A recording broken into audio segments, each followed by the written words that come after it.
Olá, pessoas! Sejam bem-vindos a mais uma aula de filosofia. Aqui quem fala é o Samuel, instrutor de filosofia do CPV da UEL. E bom, pessoal, hoje a aula é sobre Walter Benjamin, importante filósofo da Escola de Frankfurt e teórico sobre questões estéticas. Então, ele está aqui unindo essas duas temáticas que foram abordadas nas últimas aulas. E antes da gente começar essa explicação, só gostaria de deixar aqueles recados básicos, como sempre. Sigam no Instagram, @quenadasei, e no canal do YouTube Não Sou Filósofo, para que vocês possam tirar dúvidas, fazer questionamentos e acessar esse material em qualquer período que vocês necessitarem. É isso, obrigado, bora para a aula! Bom, pessoal, Walter Benjamin nasceu em 1892 e faleceu em 1940. Ele era judeu e nasceu em Berlim, numa família de comerciantes.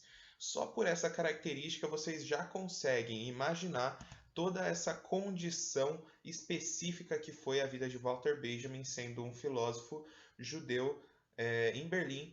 E, fato, Walter Benjamin ligado à escola de Frankfurt, então ele era sim comunista também.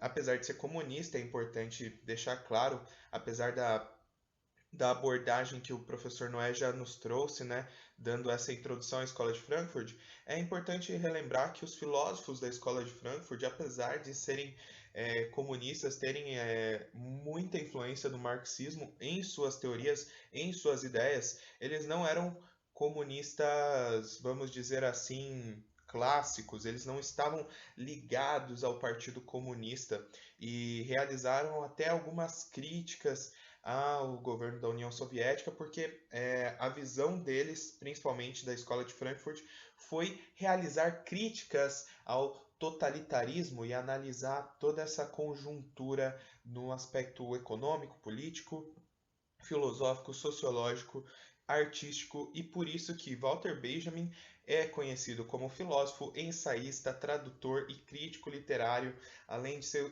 muito utilizado na sociologia, ou seja, é uma interdisciplinariedade que é característica da Escola de Frankfurt e desses pensadores deste período. Apesar de todas essas características pelas quais Walter Benjamin é conhecido, ele sempre se apresentou como crítico literário. Ele realmente se identificava com essa postura e a maioria das suas obras, né, elas vão apresentar umas temáticas em assuntos literários, das artes e as suas técnicas, e também da estrutura social que vai envolver todo esse aspecto artístico, estético que envolve a nossa sociedade. Bom, pessoal, só para contextualizar um pouquinho mais quem foi Walter Benjamin, é importante trazer onde ele estava nesse período tão complicado que foi o período do nazismo e principalmente para aqueles que foram perseguidos pelo nazismo, como os comunistas, como os judeus, os homossexuais, ciganos e entre diversos grupos. Mas, então, Walter Benjamin, por ser comunista e judeu, ele estava tentando fugir, né, desse governo de Adolf Hitler e com um grupo de pessoas eles foram parados numa blitz entre a França e a Espanha. E Walter Benjamin, ao se deparar com essa blitz, já entendendo toda a estrutura do nazismo, né, porque todos os seus colegas também, filósofos da escola de Frankfurt, criaram um olhar muito crítico a todo esse governo, ele pensou que ali iria morrer. E então, em 1940, quando parados nessa blitz ali, Walter Benjamin se suicida, porque ele não queria ser morto pelo nazismo. Infelizmente, né, isso aconteceu. Porque eu digo infelizmente? Porque o grupo que Walter Benjamin estava conseguiu passar depois, mas felizmente a obra de Walter Benjamin não teve um final tão trágico quanto a vida dele, porque ela foi muito publicada também póstumamente, porque Walter Benjamin era muito amigo, né? Realizou várias discussões, mas eles trabalhavam junto de Theodor Adorno, que era da Escola de Frankfurt e que vai ser um dos responsáveis por publicar os trabalhos de Walter Benjamin depois, e Hannah Arendt e outros filósofos ali se incumbiram dessa missão de preservar as ideias de Walter Benjamin. Bom, pessoal, mas aonde a gente encontra as ideias de Walter Benjamin, né? Onde que ele vai deixar mais especificados seus pensamentos, o que torna característico, né? E a obra mais conhecida de Walter Benjamin é a obra de arte na era de sua reprodutibilidade técnica.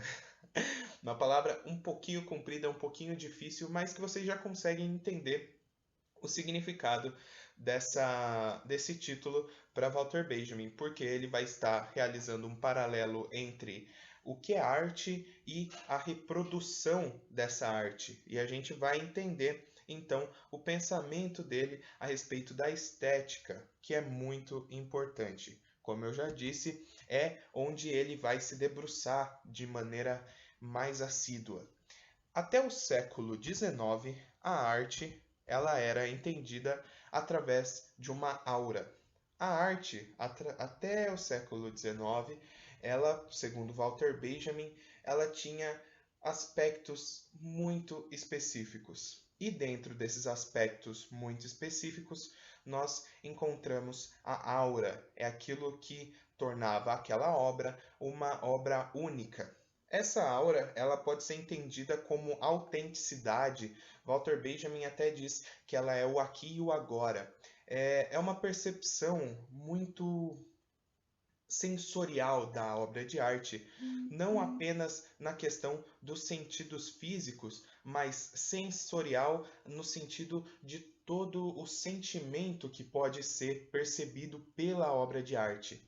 Para ficar mais claro esse conceito de aura, segundo palavras do próprio Walter Benjamin, a gente pode dizer que a aura é uma figura singular composta de elementos espaciais e temporais, a aparição única de uma coisa distante, por mais próxima que ela esteja. Ou seja, a aura em relação à arte, ela não quer dizer aquele espectro mais espiritual que a gente pode ter da palavra, essa ideia daquela energia que as pessoas têm, que algumas religiões apresentam. Não é necessariamente essa a ideia de aura. A aura, pro Walter Benjamin, quando a gente está falando de arte, é aquele espectro que torna aquela obra única, a autenticidade. A arte como uma experiência e assim uma causadora de memória.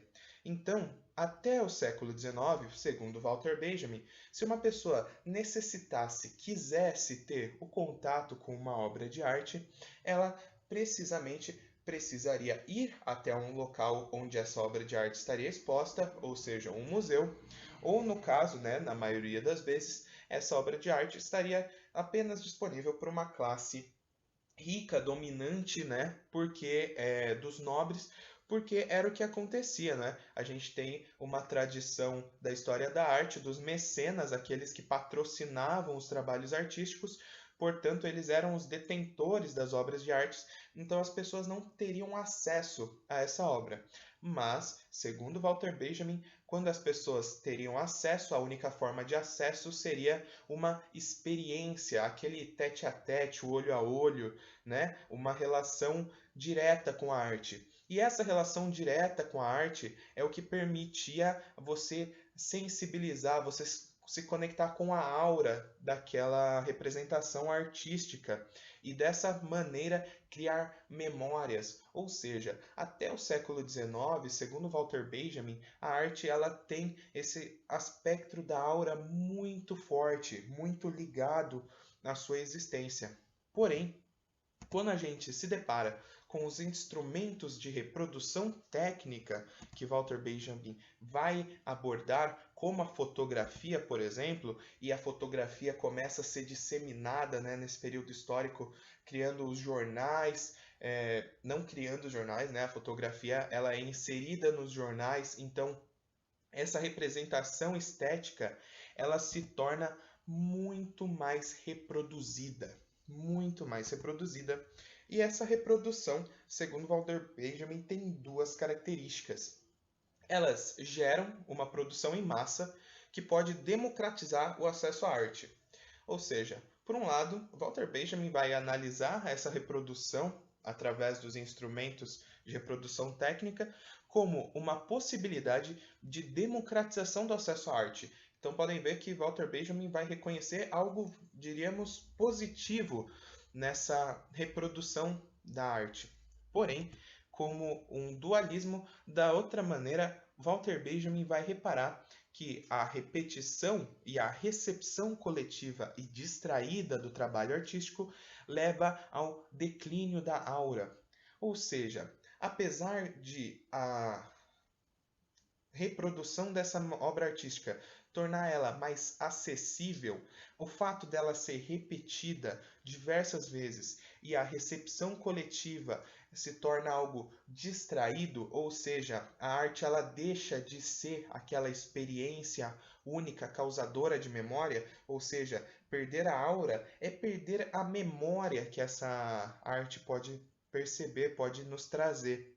Dessa forma, o declínio da aura decorre do desejo de diminuir a distância e a transcendência dos objetos artísticos, porque Walter Benjamin vai perceber que então a gente vai tornar esse objeto artístico um meio de produção em massa e dessa maneira aquele elemento da autenticidade do que torna único uma obra artística vai se perdendo.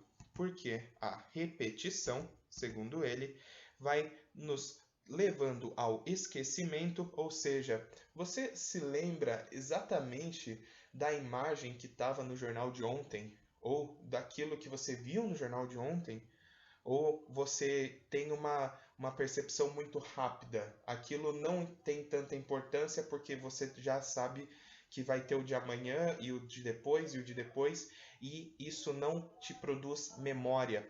E dessa maneira causa a perda da possibilidade de sensibilizar-se, de se chocar com a arte.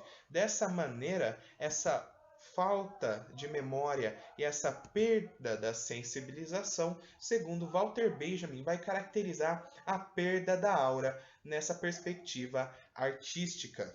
Porém, sem juízo de valor, ele estabelece este fato apenas como característica do nosso tempo, porque Walter Benjamin, dizendo novamente, ele não vai restringir o instrumento da reprodução técnica a um fator negativo da perda da aura, que isso vai destruir tudo. Não, Walter Benjamin reconhece uma possível democratização do acesso à arte, e isso é muito importante. Então, ele não faz um juízo de valor nesse aspecto. Essa democratização da arte, só frisando, pessoal, continua a ser arte, tá? O fato do declínio da aura existir não significa que a obra ela passa a não ser arte. A gente só vai configurar uma nova forma de lidar com a arte.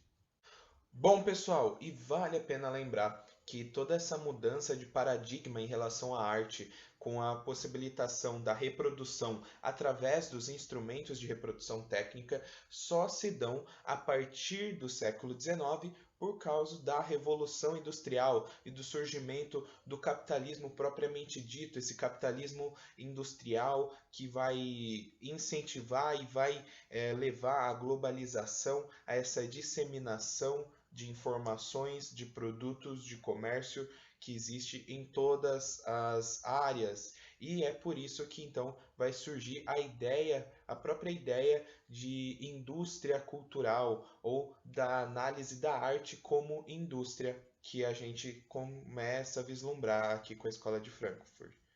Beleza? Bom, mas a arte ela é dialética. Isso significa o quê? Que a arte ela é viva, ela permite se transformar conforme o autor observa a obra e a obra, vamos dizer, observa de volta o autor. Existe uma troca, uma conversa. Dialética, vocês já lembram de quem? De Sócrates, aquele que questionava os outros para buscar as respostas no próprio conhecimento, não é mesmo? Ou seja, ele estava ali como aquela mosquinha, vocês vão se recordar, não é mesmo? Então, a arte ela é dialética e por isso a representação da reprodução ela pode sim gerar reflexão, desde que exista uma intenção a este ponto, ou seja, a reprodução pode sim retomar a aura a certo modo.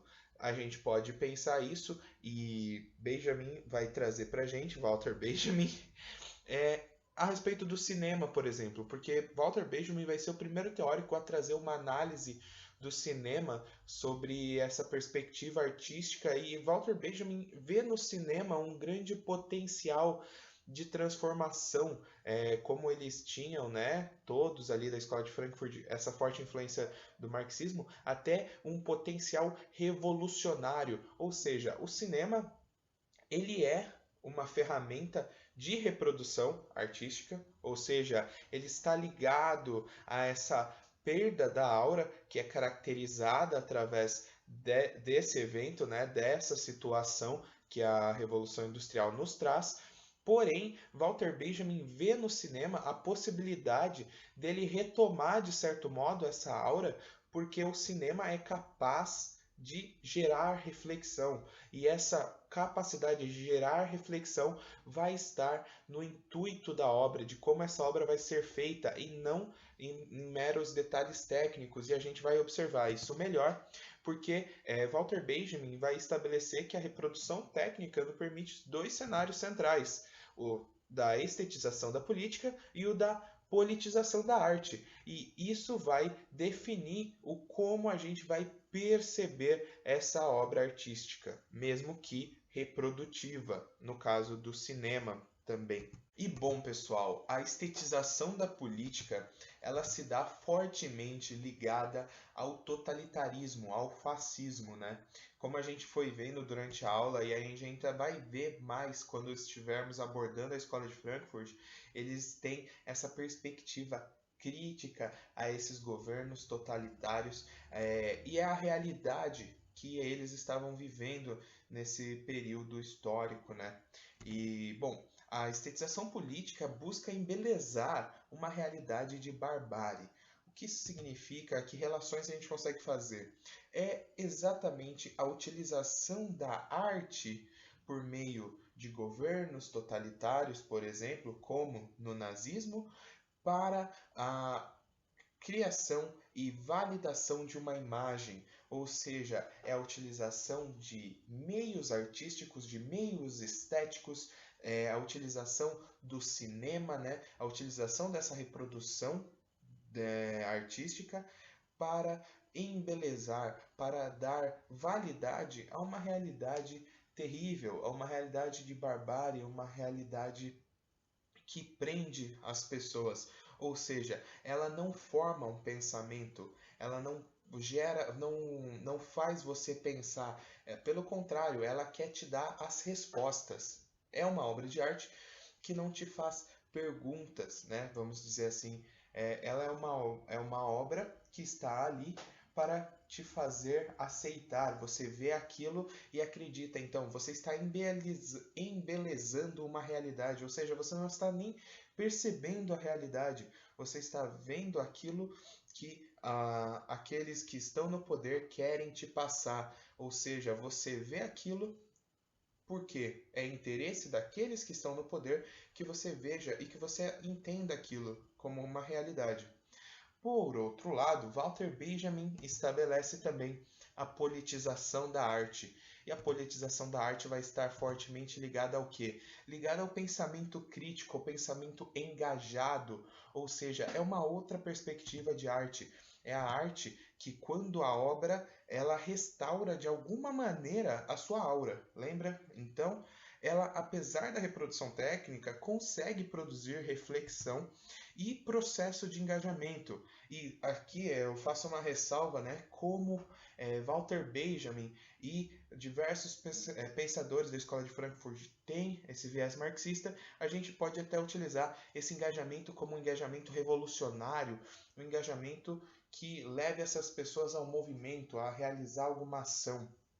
Dessa forma, a gente consegue ver que através da reprodução técnica é possível sim criar uma arte que faça as pessoas pensarem, ou seja, nessa perspectiva do cinema para Walter Benjamin utiliza o exemplo de Charles Chaplin, que cria o filme o Grande Ditador, por exemplo, que é uma sátira, né, ao totalitarismo, e Walter Benjamin utiliza desses filmes e de outros filmes para perceber que o cinema pode sim gerar um pensamento crítico, pode sim levar as pessoas a se engajarem e a pensarem. Então, ele, ao analisar essa máquina que surge com a Revolução Industrial, que é a máquina da reprodução técnica, né, que transforma toda a nossa forma de ver a arte antes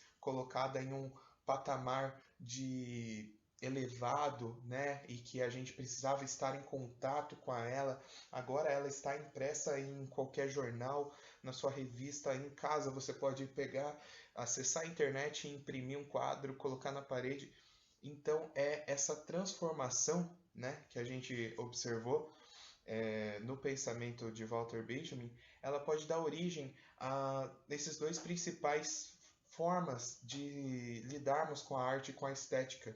E é por isso que o pensamento de Walter Benjamin é tão rico, porque ele pensou isso em 1936, quando escreveu essa obra mais famosa, e pensou, né, durante até a sua morte em 1940, mas é absurdamente contemporâneo, é absurdamente atual, né? Se a gente pensar, Walter Benjamin não tinha ideia do que seria a internet, mas se a internet, né, estivesse na vida de Walter Benjamin, ele conseguiria ainda ampliar ainda mais todos esses conceitos, porque eles são extremamente aplicáveis.